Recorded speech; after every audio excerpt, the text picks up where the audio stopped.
हरे कृष्णा। जय श्री कृष्णा। कथामृत के नए सत्र में आप सभी का स्वागत है। आज जो हम कहानी सुनाने जा रहे हैं या सुनने जा रहे हैं, वो महाराज चित्रकेतु की कहानी है। चित्रकेतु महाराज की कहानी दो भागों में भागवतम में आती है। ये भागवतम का जो सिक्स्थ कैंटो है, छठा स्कंद, उसमें पूरे में लिटरली और carried forward to the next also, मतलब पूरा शायद 13-14 चैप्टर्स से लेके it is in continuation with that. So ये स्पेशल एक स्टोरी पूरी की पूरी भागवतम में अगर दी गई है, तो इसका जरूर कुछ ना कुछ ऐसा महत्व है कि हमें अपने जीवन में इसमें से कुछ सीख मिले। और एक्चुअली जब मैं इसको बहुत गूढ़ तरीके से पढ़ रही थी, तो मुझे लग रहा था अरे यही चीज बार बार जब भगवत गीता में हम पढ़ते हैं और हम समझ नहीं पाते, और ऐसी चीज जो हम रोजमर्रा की जिंदगी में we are on a daily basis seeing certain things happening. और कितनी सुंदरता से ये महाराज के चित्रकेतु के माध्यम से उनको एक माध्यम बनाकर और हमें इतनी सुंदर तरीके से सुखदेव गोस्वामी ने ये कथा हमारे सबके लिए कहाई है। तो ये कहानी है, बहुत सालों पहले की बात है। Let's start like a story format. बहुत समय पहले की बात है। एक बहुत बड़े से राज्य के एक राजा थे जिनका नाम था महाराज चित्रकेतु। राज्य था शूरसेन। तो शूरसेना का जो राज्य था, शूरसेना लिखा हुआ है, शूरसेना के राज्य के जो राजा थे महाराज चित्रकेतु बहुत समृद्ध, बहुत विशाल हृदय के, बहुत उदार और बहुत ही ऐश्वर्यपूर्ण उनका लाइफस्टाइल था। भक्ति में बहुत बढ़े हुए थे। परंतु उनके जीवन का एक प्रॉब्लम, हर एक, वी ऑल हैव इश्यूज, हमारे सबके दुख कुछ ना कुछ है ही। हमको सबको लगता है अरे ये नहीं है इसलिए रोया जाए, ये नहीं है इसलिए तकलीफ है, ये है ये भी तकलीफ दे रहा है, जो नहीं है तो भी तकलीफ दे रहा है। तो ये जो राजा थे, इनका एक बहुत मेजर इशू था लाइफ का। क्या था? इनकी 1 करोड़ पत्नियां थी। लिखा है 10 million, not 1 million, 10 million. 1 crore, एक से एक खूबसूरत सुंदर पत्नियां थी। परंतु एक भी पुत्र नहीं था, पुत्री नहीं थी, बालक नहीं था। नो, मतलब जो बोलते हैं कि नो प्रोजेनी, आगे कोई भी वंश बढ़ाने वाला नहीं था। और ये राजा के लिए, आज के समाज में बड़े बड़े जो इंडस्ट्रियलिस्ट हैं, उनको ये चिंता होती है कि अरे हमारी बड़ी इतनी इंडस्ट्री, हमारे पुत्र नहीं है, बेटा नहीं है, तो कौन संभालेगा। बेटियां बहुत स्मार्ट हो गई हैं आजकल। वैसे सबको अपनी बेटियों पर भी ध्यान देना चाहिए। बहुत पढ़ाइए लिखाइए और उनको अच्छी शिक्षा में समृद्ध करिए, ताकि वो सब आपका बिजनेस एम्पायर सब संभाल सके। आपको भी संभाल लेंगे वो। सो ये जो महाराज चित्रकेतु थे, इनको सबसे बड़ी जो प्रॉब्लम थी, सबसे बड़ा दुख इनकी लाइफ का ये था कि मेरे 1 करोड़ पत्नियां हैं, परंतु मेरे एक भी पुत्र नहीं है, बालक नहीं है। क्या फायदा? इतनी पढ़ी लिखी और इतना जो अच्छी शिक्षा का और इतनी सुंदर सुंदर पत्नियों का क्या ही फायदा? उन्हें ऐसा लगता था कि जब एक भी मेरा पुत्र नहीं है। तो एक बार की बात है, अंगीरा ऋषि ब्रह्मांड का भ्रमण करते हुए एक बार राजा के दरबार में पहुंचे। तो महाराज चित्रकेतु ने उनका आदर सत्कार से सम्मान किया, उनका स्वागत किया, और फिर उनको वेलकम करके उनको एक आसन पर बिठाया, और जाकर वे स्वयं ऋषि के चरणों में बैठ गए। देखिए, हर एक कहानी जो भागवतम में लिखी है, छोटी छोटी चीजों से हमें कितनी अच्छी सीख मिलती है, अगर हम उसको उस तरह से लेना चाहें तो। कि जब इतना बड़ा राजा कोई ऋषि के जाके चरणों में बैठ गया, जब हमें किसी का आशीर्वाद लेना होता है, तो हमें चरणों से ही आशीर्वाद प्राप्त होता है। इसका स्पेशल एक मेंशन अगर हम देखेंगे, तो महाभारत में एक कथा आती है बहुत सुंदर, कि जब कृष्ण भगवान जी ने कहा था कि, मतलब कृष्ण भगवान जी ने कहा था कि मैं युद्ध नहीं करूंगा, उस समय एक जना मेरे मुझे ले ले और एक जना मेरी सेना को ले ले। We are two different people. तब दुर्योधन भी गया था उनसे उनकी हेल्प मांगने के लिए, और अर्जुन भी गया था उनसे उनकी हेल्प मांगने के लिए। पहले पहुंचा था दुर्योधन, और दुर्योधन जाकर, कृष्ण भगवान जी जब आराम कर रहे थे, अपनी शैया पर लेटे हुए थे, सो रहे थे, निद्रा में थे, तब दुर्योधन आया और उनके कक्ष में जाकर उनके शीश के पास में, next to his pillow, bed side के पास में जाकर बैठ गया। थोड़ी देर बाद आया अर्जुन, और अर्जुन आकर कृष्ण भगवान जी के चरणों में बैठ गया। जब कृष्ण भगवान जी की आंख खुली तो उसने सबसे पहले अर्जुन को देखा उन्होंने, और तब अर्जुन से कहा, अर्जुन कहो क्या चाहते हो, क्या मांगने आए हो। दुर्योधन को गुस्सा आ गया कि पहले तो मैं आया था, मुझे क्यों नहीं पूछा। बोले तुम भले आए हो पर तुम तो मेरे सर पे बैठे हो। जिसे अगर कोई आशीर्वाद चाहिए, कोई दान दक्षिणा कुछ मांग रहे हो तो सामने आओ, चरणों में बैठो ना। पर पहले अर्जुन ने, वैसे भी जब पहले अर्जुन को बोला तो अर्जुन ने कहा कि हे प्रभु, मुझे कुछ नहीं चाहिए, मुझे केवल आपका साथ चाहिए, केवल आप ही रहो मेरे साथ। तो दुर्योधन तो बहुत खुश हो गया था कि कहा ये बेवकूफ गधा अर्जुन ये क्या मांग रहा है। कृष्ण ने प्रण ले लिया था कि मैं तो बिल्कुल कोई अस्त्र शस्त्र नहीं उठाऊंगा, फिर कृष्ण को लेके क्या फायदा। So we are diverting from the topic. The topic is कि कभी भी किसी का आशीर्वाद लेना हो तो चरणों में पोजीशन होनी चाहिए, यानी कि नॉट लिटरली पैरों में बैठो, बट एक हम्बल पोजीशन होनी चाहिए of humility. This is a small lesson from this one particular story also. तो जब अंगिरा मुनि, अंगिरा ऋषि पहुंचे और महाराज चित्रकेतु ने उनका स्वागत किया, उनके चरणों में जाकर स्थान ग्रहण कर लिया और फिर हाथ जोड़कर बैठ गए। तब अंगिरा ऋषि कहते हैं कि हे राजन, मैं आपके चेहरे पर चिंता देख रहा हूँ, आपका मन इतना अशांत क्यों है। क्या है जो आपका मन इतना अशांत और इतनी चिंता, क्या चीज आपको सता रही है। तब राजा ने कहा कि आप तो सब कुछ जानते हैं महर्षि, आप सब कुछ जानते हुए भी आप मुझसे अगर पूछ रहे हैं तो चलो मैं आपको बता ही देता हूँ। मेरे पास सब धन दौलत समृद्धि है, मेरे पास इतनी सुंदर सुंदर पत्नियां हैं, पर मेरे पास एक पुत्र नहीं है। और यदि आप मुझे कुछ दे सकते हैं तो मुझे केवल एक पुत्र दे दीजिए, क्योंकि एक पुत्र ही हमारे शास्त्रों के अनुसार, वो राजा कह रहे हैं कि यही लिखा है कि पुत्र ही मुझे नरकों में जाने से बचाएगा। क्योंकि अगर पुत्र नरक तक, ऐसा कहा गया है कि जो बेटा होगा वो ही मुझे नरक में या अधम प्लैनेट्स में जाने से बचाएगा। अब यहाँ पर जब ये बात आई है तो मैं एक चीज और कहूंगी, हाँ शास्त्रों में लिखा जरूर है, लेकिन शास्त्रों में ये भी लिखा है कि जो बेटा होता है वो अपने पितरों को, पूर्वजों को नरक के द्वार जाने से बचाता है और स्वर्ग के द्वार तक ले जाकर खड़ा कर सकता है। बस दैट्स ऑल। जब आपके बेटी होती है और जब आप उस बेटी का कन्यादान करते हो, तब उस कन्यादान के फल से स्वर्ग के द्वार आपके लिए खुल जाते हैं और तब आप स्वर्ग के अंदर एंटर कर सकते हो। So there are lots of things. ये सब गरुड़ पुराण की और सब कथाओं की बातें हैं। We can keep this aside. तब उन्होंने जब इस प्रकार प्रार्थना की तो अंगिरा ऋषि को दया आ गई और अंगिरा ऋषि ने तुरंत एक यज्ञ का आयोजन किया और यज्ञ में जो भी प्रसाद मिला उस प्रसाद को उन्होंने महाराज चित्रकेतु को कहा कि आप इस प्रसाद को अपनी पत्नी को दे दीजिए और आपके पुत्र जरूर होगा, लेकिन जब आपके पुत्र होगा तब वो आपके हर्ष और आपके शोक का कारण होगा।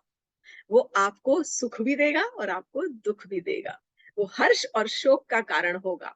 ये कहकर अंगिरा ऋषि वहां से चले गए। शायद राजा ने उनकी पूरी बात पर ध्यान नहीं दिया, क्योंकि इतना आनंद उमड़ रहा था उनके हृदय में वो प्रसाद को पाकर। उन्होंने अपनी 1 करोड़ जो पत्नियां थी उनमें से जो सबसे ज्येष्ठ पत्नी थी कृतद्युति, कहा गया है the most perfect of his 1 million 10 million wives, उस पत्नी को बुलाया और उस पत्नी को उन्होंने वो प्रसाद दे दिया। वो प्रसाद ग्रहण करने के बाद कृतद्युति जो महारानी थी, उनके यथा समय वो गर्भवती हो गई और यथा समय उनके एक पुत्र का जन्म हुआ। जब पुत्र का जन्म हुआ तो सारे राज्य में बहुत मतलब सेलिब्रेशन, उत्सव, आनंद और आनंद की उमंगे जो थी वो लहराने लग गई सब जगह। बहुत खुश, सारा राज्य बहुत खुश था, सब रानियां खुश थी, सारे महल के अंदर बहुत सेलिब्रेशन और उत्सव होने लग गया। उस बच्चे का संस्कार, जो संस्कार थे, सारे संस्कारों की विधियां की गई। नामकरण संस्कार किया गया, जरा तरह तरह के जो भी संस्कार होते हैं, अन्नप्राशन संस्कार, वो सारे संस्कारों की विधियां की गई। ब्राह्मणों को बुलाया गया, उनको दान दक्षिणा दी गई, सोना चांदी घोड़े हाथी गैया और कपड़े जेवर, ये सब ब्राह्मणों को दान में दिया गया। जैसे जैसे समय बढ़ता गया, महाराज चित्रकेतु का जो प्रेम था, जो लगाव था अपने उस छोटे से बेटे के प्रति, वो दिन प्रतिदिन बढ़ता ही गया। बहुत बहुत ज्यादा वो अपने बेटे के साथ ज्यादा समय बिताने लगा, क्योंकि वो बेटा अपनी माँ के कक्ष में रहता था, माँ के महल में रहता था। इसलिए राजा ज्यादा से ज्यादा समय उस रानी, महारानी कृतद्युति के कक्ष में, उनके महल में समय बिताने लगे। और उन्हें देख देख कर उनका भी जो जो बड़ी वाली रानी थी, उसके प्रति उनका प्रेम ज्यादा बढ़ता गया। बहुत ज्यादा प्रेम करने लग गए अपनी, मतलब मोर अफेक्शनेट वो टुवर्ड्स दैट पर्टिकुलर वाइफ। और बच्चे से तो जब समय मिले तुरंत बच्चे के पास आते, उसके साथ खेलते, उसको लाड लड़ाते। ये देखकर जो उनकी बाकी सारी रानियां थी, उन सबको ऐसे लगने लगा कि वी आर बीइंग निग्लेक्टेड, कि हमारी उपेक्षा की जा रही है, हमारी तरफ कोई अब तो ध्यान भी नहीं देता। क्योंकि हमारे कोई बच्चा नहीं है, इसका मतलब ये तो नहीं कि हमारी तरफ कोई ध्यान नहीं दे। और ये कहते कहते वो, जैसे बोलते हैं कि एनवी की ज्वाला में जलने लगी, द्वेष भाव जो हो गया ना, तो वो पूरी की पूरी उसके अंदर सब जलने लगी, जिसकी वजह से उनका सारा विवेक जाता रहा। जब कोई भी एनवी या जेलसी अगर हमारे मन में आती है, तो हम सही प्रकार से सोच नहीं पाते। वेरी वेरी क्लियर एग्जाम्पल, छोटी छोटी एग्जाम्पल्स है इसमें से, जैसे जैसे हमको सीख मिलती जाएगी इस कहानी से। इतना ज्यादा उनके अंदर वो द्वेष भाव अंदर भर गया कि वो द्वेष का जो विष था वो पूरा उनको जला रहा था, और सारा उनका विवेक नष्ट हो गया। और वो सारी की सारी मिलकर उन्होंने आपस में योजना बनाई, और योजना बना के उन्होंने उस छोटे से बच्चे को विष दे दिया, और विष के कारण वो बच्चा मर गया। ये बच्चा, इसका नाम एक्चुअली कहीं दिया नहीं गया है, बट फिर भी इसको हम हर्ष अशोक, हर्ष शोक कहेंगे, क्योंकि ये हर्ष और शोक का कारण था, हर्ष अशोक। That is why it is actually mentioned in the purpose, जो लिखा गया है उसकी आचार्यों ने उनका नाम, उसका नाम हर्ष अशोक लिखा है। राजा ने एक उसी दिन, जब थोड़ी देर बाद रानी ने कहा अपनी दाई को कि जाओ जरा मेरे बालक को ले आओ, अंदर से सो रहा होगा, उठ गया होगा, जग गया होगा, जरा पालने में से उठा लाओ। जैसे ही वो दाई वहां पहुंची, उसे लगा कि बच्चा तो बड़ी देर से सो रहा है। बच्चे को देखने गई तो बच्चे की आंखें पलटी हो चुकी थी, ऊपर चढ़ गई थी। वो देखते के साथ ही जोर से चिल्लाई, और चिल्लाते के साथ ही जोर जोर से दहाड़े मार मार के वहीं पे मूर्छित हो गई। और मूर्छित के बाद थोड़ी देर बाद फिर उसके चिल्लाने से और दाइयां वहां पर आ गई, वहां पे जो दासियां थी वो आ गई। रानी हड़बड़ा कर वहां पर आई। जब महारानी कृतद्युति आई वहां पर, उन्होंने जैसे ही बच्चे को देखा, वो वहां पर मूर्छित हो गई। सब पूरे महल में गड़बड़ी हो गई, केओस, टोटल हड़बड़ाहट हो गई। सारी की सारी दासियां, जो गार्ड्स थे, सारे भागते हुए आए। राजा के कानों में खबर पहुंची। राजा दौड़ता हुआ किसी तरह से आ रहा है। पूरे रास्ते कहीं पे पैर फिसल रहा है, गिर रहा है, लड़खड़ा रहा है, बेहोश हो रहा है, फिर उठ रहा है। इस तरह से भागते हुए यहाँ पर जब तक महल में पहुंचा, बच्चे को देखते के साथ ही वो भी मूर्छित हो गया। थोड़ी देर बाद जब रानी और राजा की मूर्छा टूटी, तब दोनों ने जोर जोर से विलाप करना शुरू कर दिया, जोर जोर से रुदन, चिल्लाना, बहुत जोर जोर से रो रो कर और चिल्लाना शुरू कर दिया। महारानी और महारानी कृतद्युति और चित्रकेतु महाराज ने इतना रो रो के रोते रहे। इतने में वहां पर, और रोते रोते वे भगवान को कोसने लगे। See this is a very normal thing, जो आपने और हमने कई बार अपने जीवन में महसूस किया होगा। जब हमारे हिसाब से कोई काम नहीं होता, या यहाँ पर तो अपने प्रिय छोटे से नन्हे बालक की मृत्यु हुई है, तो कोई कैसे ही सहन करेगा। तो हर समय वो कोसते रहे कि तुम कैसे भगवान हो, तुम क्या विवेकहीन हो गए हो क्या, तुम्हें इतनी भी अकल नहीं है, तुमने छोटे से बालक को हमसे छीन लिया, अभी तो बालक ने जीना शुरू भी नहीं किया था, उसने तो थोड़ा समझा भी नहीं था, आपको जरा भी, थोड़ी सी भी, आप बिल्कुल दयाहीन हो, बिल्कुल दया भाव नहीं है। We must have all experience this, कि किस तरह से हम भगवान को हर समय कोसते रहते हैं। बिल्कुल उसी तरह राजा और रानी भगवान को कोसते रहे। राजा स्पेशली, महाराज चित्रकेतु इतने बड़े भक्त होकर भी भगवान को कोसने लग गए जोर जोर से। और फिर कोसते कोसते वो रोने लग गए और कहने लग गए, फिर वो अपने पुत्र से बात करने लग गए कि अरे मेरे पुत्र, तुम उठ जाओ, तुम ही तो मेरे एक सहारे हो, एकमात्र, जो तुम्हें मुझे नरक में जाने से बचाओगे। इतना मत सो, अब जागने का समय आ गया है, जागो और मुस्कुराओ। जैसे वहां पर ये रो रहे थे और विलाप कर रहे थे, तभी वहां पर अंगीरा ऋषि और नारद मुनि वहां पर पहुंचते। नारद मुनि और अंगीरा ऋषि को सब कुछ पता था। अब ये जो यहाँ पर जो थोड़ी सी शिक्षा आएगी, see the story is as good as over, but थोड़ा सा भी है बाकी। चित्रकेतु महाराज के हम पार्ट 2 में और एक स्टोरी लेंगे, जहां पर चित्रकेतु महाराज ने इतने बड़े भक्त होकर भी अपने गुरु का अपमान किया और उसके लिए उनको क्या शिक्षा भोगनी पड़ी, वो एक बहुत सुंदर स्टोरी भागवतम में आई है। As I said, every story has got so many things to pick up and learn from. एक मोती नहीं है, पूरी मोतियों की माला है भागवतम की हर कथा कहानी।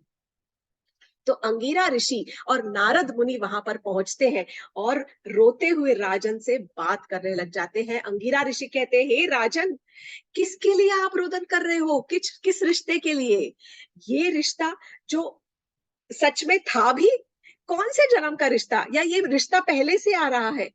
उनको वो समझाने लगे कि जिस प्रकार समुद्र के तट पर कभी कभी रेत चिपक जाती है, कभी कभी पानी में मिलकर रेत जब चिपक जाती है, तब सडनली लहरें आती है और लहरों से वो फिर रेत पूरी बह जाती है। चप्पल में जैसे रेत चिपक गई हो जाता है, और फिर जब आप पानी में जाते हो वो सारी रेत बह जाती है।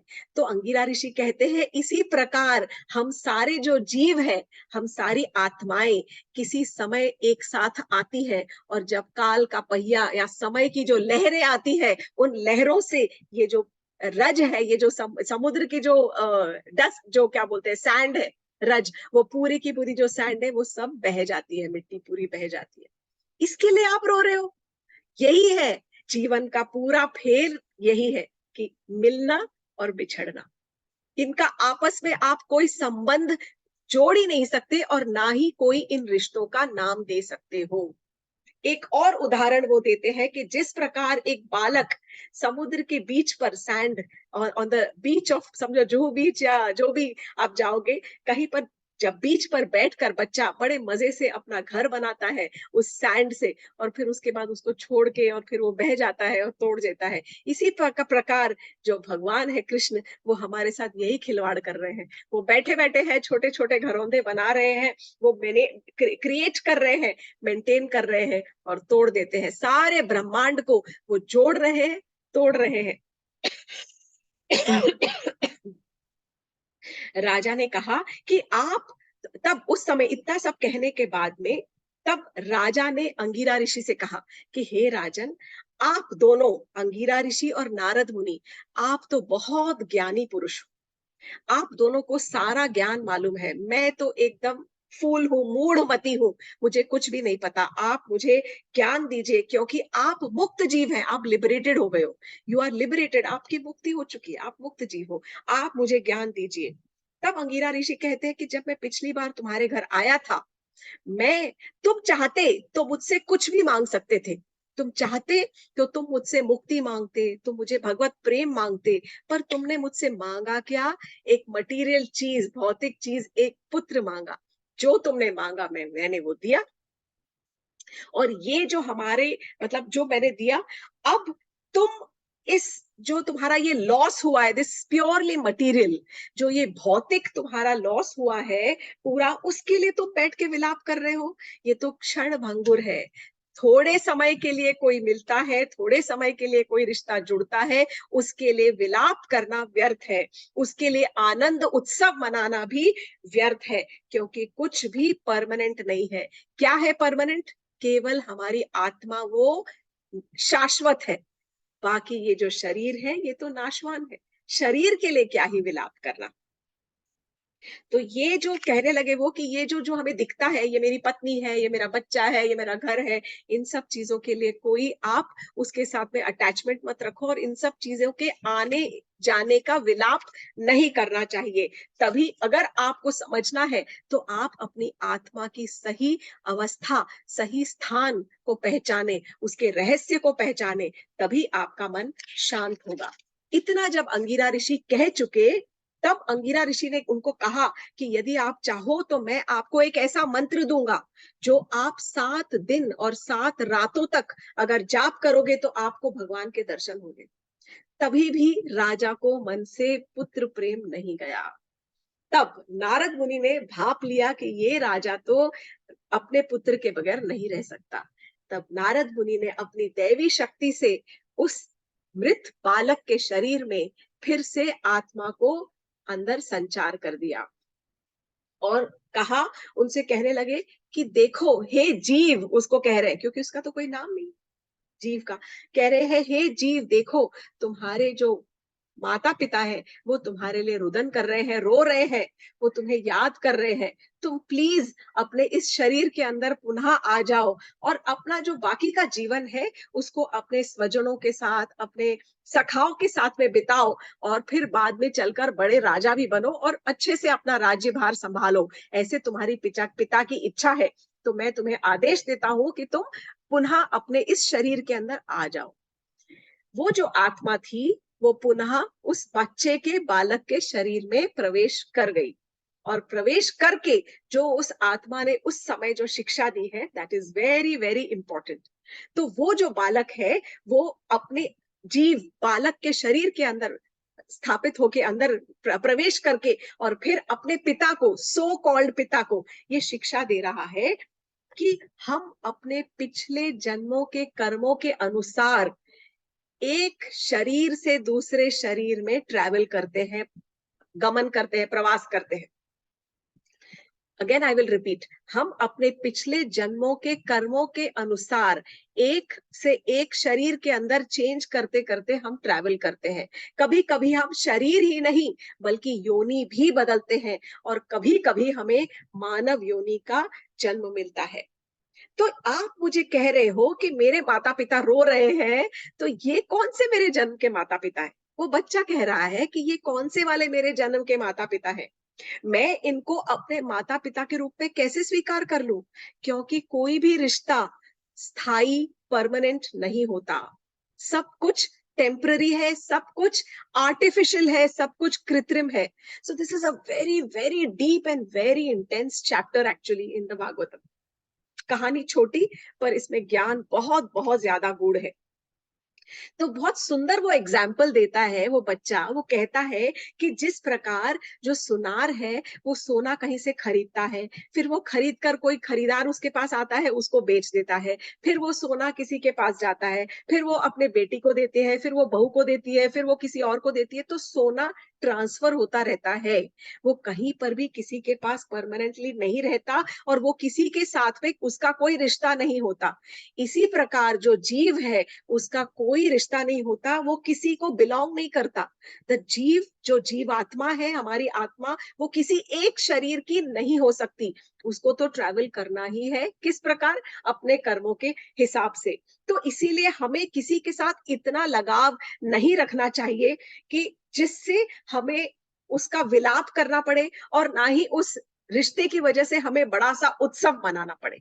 ये जो रिश्ता है ये सारे के सारे कृत्रिम है। और अगेन ही स्टार्ट्स टॉकिंग, वो जो बच्चा है वो कह रहा है कि ये जो सारे के सारे रिश्ते हैं, ये सारा पूरा का पूरा हमारा केवल आत्मा हमारी शाश्वत है। जो सारा शरीर है ये पूरा का पूरा नाशवान है। और आत्मा की जो क्वालिटीज है बहुत डिटेल्ड में डिस्क्रिप्शन है कि आत्मा जो है उसका ना कोई आदि है ना अंत है, ना कोई उसका कभी नाश होता है, ना कोई जन्म होता है और ना मृत्यु होती है।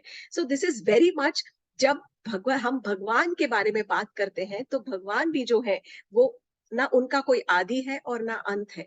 तो हमारी जो आत्मा है वो भगवान का एक बहुत छोटा सा अंश है। जस्ट लाइक समुद्र से अगर आप एक बूंद पानी लोगे तो उस बूंद का जो टेस्ट है बिल्कुल समुद्र के जैसा हो। सो भगवान अगर समुद्र है तो हम उसकी एक छोटी सी बूंद के प्रकार है। So we are actually in a way one and different. How one? हमारे अंदर भी भगवान की थोड़ी सी सुंदरता होगी, थोड़ा सा ऐश्वर्य होगा, थोड़ी सी शक्ति होगी, पर कितनी? भगवान तो समुद्र है, हम तो केवल एक छोटी सी बूंद है। लेकिन क्वालिटीज सारी की सारी हमारी वैसी ही है, परंतु क्या नहीं है? क्वांटिटी नहीं है। इसलिए हम भगवान नहीं बन सकते। हम ब्रह्म ज्योति में भी चाहे तो लीन हो सकते हैं, पर हम भगवान कोई नहीं है। दैट क्वांटिटी जो है, जो अपार, एंडलेस, वो जो है वो भगवान है और हम अणु मात्र है। पर हम भी, हमारा हम यानी जो जीवात्मा है, जो जीवात्मा है उसके अंदर भी वो क्वालिटीज है। जो जीवात्मा है वो भी नाशवान है, उसका भी आदि और अंत नहीं होता, वो भी, उसका जन्म और उसकी मृत्यु नहीं हो सकती। राजा को सब समझ आ गई बात, ये कहकर, और वो जो जो आत्मा थी वो वहां से राजा को अचरज में छोड़कर चली गई, प्रस्थान कर लिया। उस जीव ने शरीर के अंदर आके ज्ञान दिया अपने उन सो कॉल्ड माता पिता को, और उसके बाद वो शरीर को छोड़कर चली गई। उसके बाद राजा ने अपना रुदन बंद कर दिया, विलाप बंद कर दिया। समझदार थे वो राजा। उस जो पार्थिव शरीर था उसका अंतिम संस्कार किया गया। जो राजा की जितनी वो पत्नियां थी, 10 करोड़, उसमें से एक छोड़कर सारी पत्नियों को अपने किए पे बहुत शर्मिंदा था, बहुत ग्लानि थी। वो सब की सब गई और ब्राह्मणों के पैर जोड़कर और ब्राह्मणों के कहने पर, उनके कहने पर वे जमुना जी में जाकर उन्होंने स्नान किया। देखिए बहुत सुंदर, जमुना जी में जाके स्नान किया ताकि वो उनके पापों का थोड़ा सा जो है पाप नष्ट हो सके।